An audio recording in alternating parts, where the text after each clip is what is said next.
It's finally been revealed as everything has come out ahead of the Boston Bruins' first game of the season, including the roster, a video from practice showing what Marco Sturms is doing to this team, the captains. Everything has been announced. We're going to be breaking it all down here in this video ahead of Game 1 of the regular season, as well as going over something that solidifies David Pastrnak as one of, if not the best valued contract in the NHL. Ladies and gentlemen, we have a lot to break down here in today's video, and before we do jump into it, I ask you one favor, and that's if you haven't already, be sure to hit the sub button, join me here on the channel. We're covering everything Boston Bruins, getting videos out just about every day, and you won't want to miss it. We have a game coming tonight, we're going to have a video after and tomorrow as well. You won't want to miss it. We're having a lot of stuff to go through here over this season. But we need to jump straight into this because obviously going into today's game, a lot has been announced, including the lines, the official first lineup for the Boston Bruins. I want to pull up this first before we do jump into everything else, as we do have so much to talk about here today.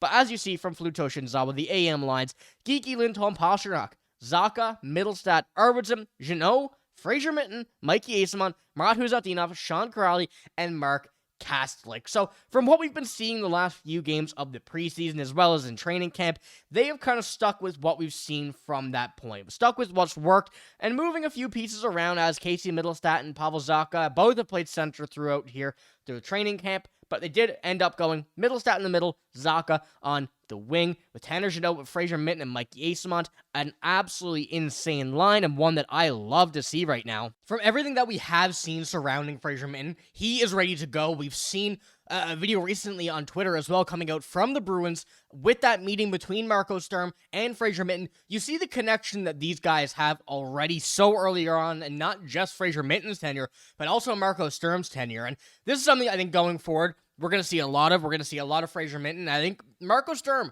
really likes the way that he plays. So that's one that I think this third line, along with Tanner Jeannot and Mikey Eyssimont, two very physical guys, is going to be an exciting line to watch.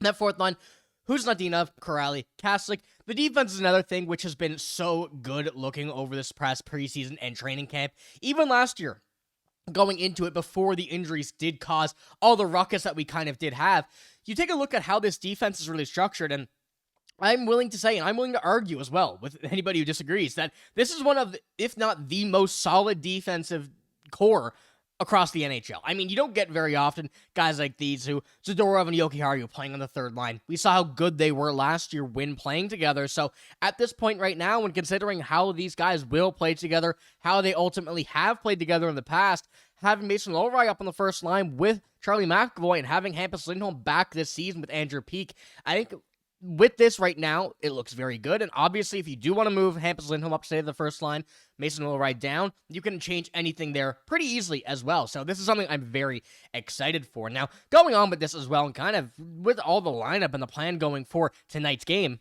our first footage from practice did come out. So we see a bit of an interesting kind of look here of quotes from Marco Sturms about how this team is trying to play around him. And you see him come out here and go out, if you're in front, you better be in front, basically what he's saying there. And he was not taking this lightly. Of course, obviously, as a coach, you want to get your point in.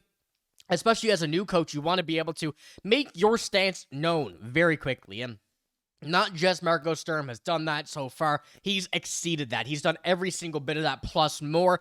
And making this kind of quote come out, being the one that was chosen to be released by a few outlets, really emphasized the point of Marco Sturms' team that he wants to have, which is defense. And that goes back to, really what I was saying here with the defense, how good it is being locked up, how we've seen not just Cam Neely, but also Don Sweeney and Marco Sturms talk about the offense, that they probably didn't really get what they wanted to in the offseason regarding the full-blown offensive pressure. But when you're coming down to it, they got guys like Mikey Eyssimont, Sean Kuraly, Tanner Jeannot, who in the defensive zone will be pests against whoever they will be playing. So there's going to be a big emphasis on Bruins defense this year, and that's something that we've already been able to establish, and something that I'm excited to see how it actually does turn out, because as we know, the Bruins defense has been something throughout their history that is well regarded across the NHL as being one of the toughest to play against. So it does seem like they're trying to get back to that rhythm and back to that style of hockey once again.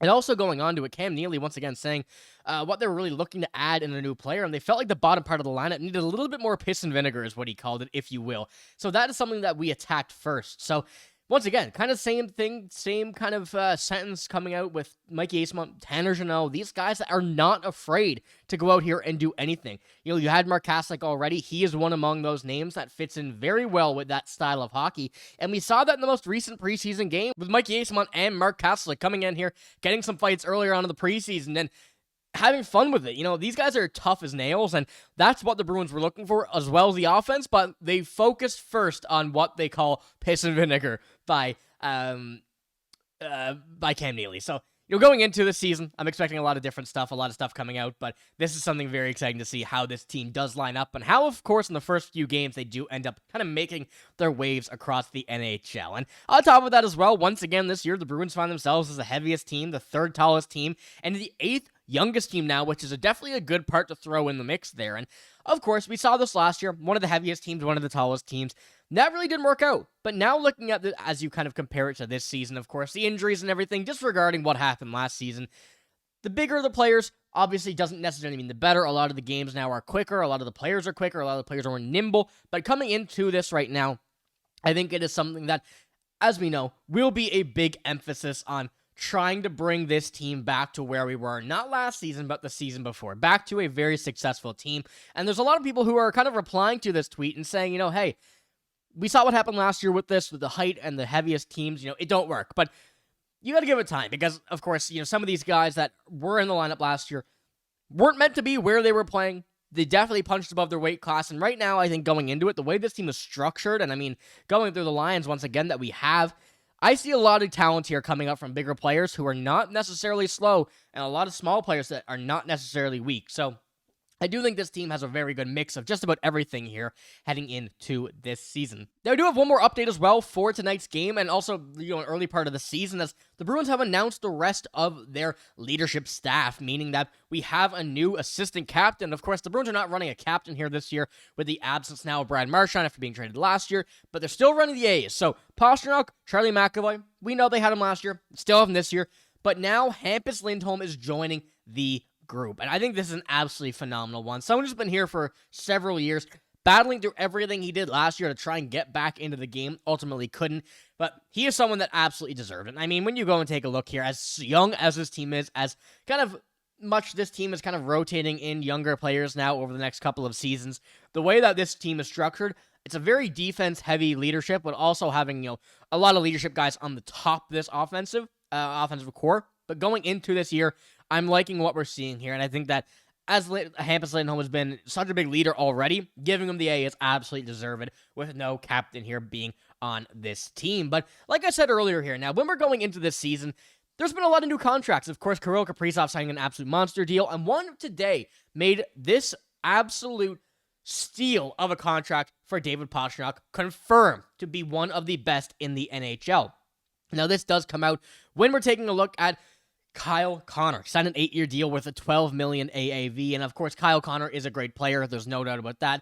I mean, he's a very tough player to play against, quick, great shot, everything that you want in a player, he has. But when you're taking a look at how we see David Pastrnak kind of fit in with a lot of these new numbers here. Even though he did sign his contract a couple seasons ago, he is still considered to be one of the best contracts in the NHL now, and it's only being proven more and more by everyone that is signed of a player that is getting more money. Of course, Kirill Kaprizov reset the market completely. McDavid signing at 12.5.